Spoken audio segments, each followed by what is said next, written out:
गर्मियों के मौसम में रामपुर गांव में एक टुनटुनी नाम की चिड़िया जामुन बेचा करती थी। उसके जामुन ताज़ा और मज़ेदार होते थे, इसलिए गांव के सभी पक्षी उससे जामुन खरीदना पसंद करते थे। अपने जामुन की अच्छी बिक्री होते देखकर टुनटुनी चिड़िया के दिल में लालच पैदा हो जाता है और वो सोचती है, मैं रोज इतनी तेज धूप में जंगल से दूर इस गांव में जामुन बेचने आती हूँ, लेकिन मुझे इतना मुनाफा नहीं होता। ऐसा करती हूँ, मैं इस तराजू के नीचे चंपक लगा देती हूँ। इस तरह कम जामुन तोलकर मुझे ज्यादा फायदा होगा। फिर अगली सुबह वो अपने तराजू के नीचे चंबक लगाकर जामुन बेचने आती है। टिया बहन, आज जामुन का क्या रेट है? दीदी, कल वाला ही रेट है, सिर्फ 50 रुपए किलो। अच्छा ठीक है, मुझे 1 किलो जामुन दे दो। फिर टुनटुनी चिड़िया पूरे पैसे लेकर कम जामुन तोलकर दे देती है। अरे चिड़िया बहन, ये जामुन तो बहुत थोड़े लग रहे हैं, तुमने ठीक से तोले हैं ना? दीदी, जामुन तो मैंने आपके सामने ही तोले हैं। कम जामुन देकर मुझे क्या मिलेगा? और ऐसे भी मैं ये जामुन बेचने के लिए लाई हूँ, घर थोड़ी लेकर जाने हैं मुझे ये। इसी तरह ये सारा सिलसिला चलता रहता है। एक दिन जब सारे जामुन बिक जाते हैं तो टुनटुनी चिड़िया अपने पैसे गिन रही होती है। इतने में एक कालू कौवा वहाँ से गुजरता है। टुनटुनी चिड़िया को पैसे गिनते देखकर वो एक साइड पर होकर बैठ जाता है। पैसे गिनकर टुनटुनी चिड़िया अपने आप से कहती है, ये चुंबक लगाने का तो मुझे बहुत फायदा हो गया है। ये सारे पक्षी आसानी से बेवकूफ़ बन जाते हैं और मेरी कमाई भी अच्छी हो रही है। फिर वो अपने तराजू के नीचे से चंबक निकालती है और थोड़ी ही देर में घर चली जाती है। कालू कौवा ये सब देख लेता है। वो जल्दी से जाकर बाकी सब पक्षियों को ये सब बता देता है। फिर वो सारे पक्षी टुनटुनी चिड़िया से जामुन खरीदना बंद कर देते हैं। टुनटुनी चिड़िया सारा दिन अपने जामुन लेकर इसी तरह बैठी रहती है, लेकिन कोई भी पक्षी उससे जामुन नहीं खरीदता। इस तरह टुनटुनी चिड़िया के जामुन खराब होने लगते हैं और उसे अपने लालच की सज़ा मिल जाती है। फिर एक दिन वो सब पक्षियों को अपने पास बुलाती है और कहती है, मुझसे बहुत बड़ी गलती हो गई है। मैंने पैसों की लालच में आप सबको चंपक लगाकर जामुन बेचना शुरू कर दिए थे। आप सब मुझे माफ़ कर दें, मैं आइंदा ऐसा कुछ नहीं करूँगी।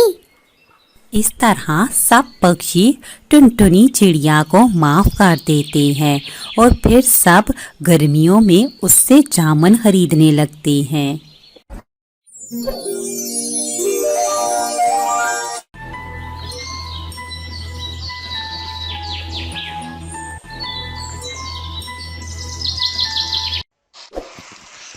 जंगल में बहुत ज़ोर से बारिश हो रही थी। टुनी चिड़िया अपनी बेटी लाडो चिड़िया के साथ एक दरख्त की शाख पर बैठी बारिश थमने का इंतज़ार कर रही थी। लाडो चिड़िया ने जब इर्द गिर्द बाकी पक्षियों के घर बने हुए देखे तो अपनी माँ से बोली, माँ, सब पक्षियों के घर और घोंसले बने हुए हैं, लेकिन हमारा कोई भी घोंसला नहीं है।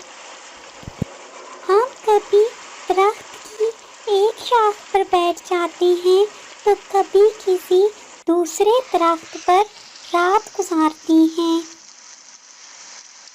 क्यों है माँ? हमारा घर किधर है? टूनी चिड़िया अपनी बेटी की बात सुनकर हैरान रह गई। वो अपनी बेटी को ये सच नहीं बता सकती थी कि यहाँ का राजा जालिम बाज उसे अपने जंगल में घोंसला बनाने नहीं देता। इसलिए वो जल्दी से बोली, मेरी प्यारी जानों, शुरू में जब मैं इस जंगल में आई तो मैं ज़्यादातर बीमार रहती थी, इसलिए मैं अपना घोंसला न बना पाई। तब से आज तक मैं इसी तरह कभी एक दरख्त की शाख पर तो कभी किसी दूसरे दरख्त की शाख पर जिंदगी गुजार रही हूँ। टूनी चिड़िया की बात सुनकर लाडो चिड़िया बोली, तो माँ, अब तो आप ठीक हैं।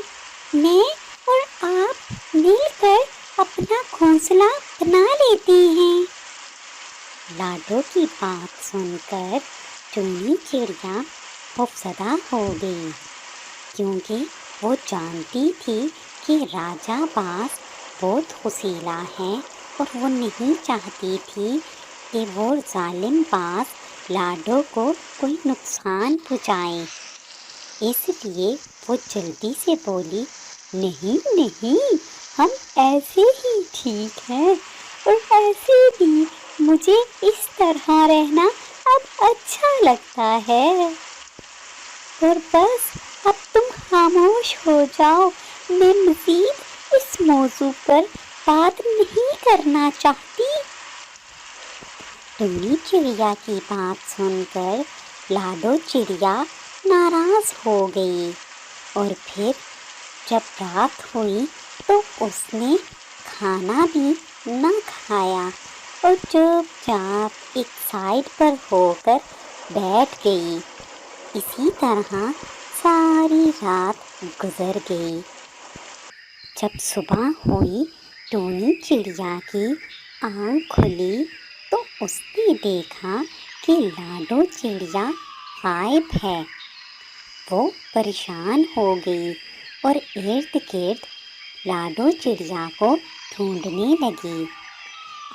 आखिर उसे एक दरख्त पर लाडो चिड़िया दिखाई दी, जो कि तिनके इकट्ठे करने में मसरूफ़ थी। वो जल्दी से लाडो चिड़िया के पास गई।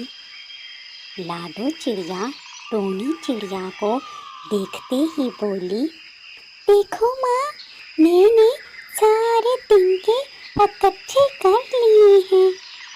बस अब थोड़ी ही देर में हमारा घोंसला बन जाएगा। लाडो की खुशी देखकर टूनी चिड़िया कुछ ना बोली और चुपचाप लाडो चिड़िया के साथ घोंसला बनाने लगी। थोड़ी देर बाद घोंसला तैयार हो गया। जब जंगल के राजा बाज को पता चला तो वो जल्दी से उधर आ गया और बोला, हे टूनी, तुम्हारी हिम्मत कैसे हुई मेरी इजाज़त के बगैर यहाँ अपना घोंसला बनाने की? मैं इसी वक्त तुम्हारा घोंसला तोड़ रहा हूँ और अब तुम यहाँ इस जंगल में नहीं रह सकती। ये कहकर वो जालिम बाज आगे बढ़ा। लाडो चिड़िया ने जैसे ही बाज को आगे बढ़ते देखा तो उसने शोर मचाना शुरू कर दिया। इस तरह सारे पक्षी इकट्ठे हो गए। मासी बुलबुल सारी कहानी जानती थी, इसलिए वो बोली, मेरे ख्याल में राजा बाज तुम अच्छा नहीं कर रहे। अब तुम्हें टूनी से अपनी दुश्मनी ختم کر دینی چاہیے۔ اب تو اسے اس جنگل میں آئے ہوئے عرصہ ہو گیا ہے، اب تو اس کا باقی پکشیوں کی طرح ادھر گھونسلہ بنانے کا حق ہے، اور تمہیں اسے یہ اجازت دینا ہوگی۔ باقی پکشیوں نے بھی جب ماسی بلبل کی بات سنی تو اس سے اتفاق کیا۔ اس طرح راجہ باز نے ٹونی چڑیا کو وہاں گھونسلہ بنانے کی اجازت دے دی۔ اس کہانی سے ہمیں یہ سبق ملتا ہے کہ اگر ہم کسی کام کے کرنے کا ارادہ کر لیں تو ہمیں چاہیے کہ مستقل مزاجی سے اس پر عمل پیرا ہوں، کیونکہ اس طرح ہمارے راستے کی تمام مشکلیں خود بخود آسان ہوتی چلی جاتی ہیں۔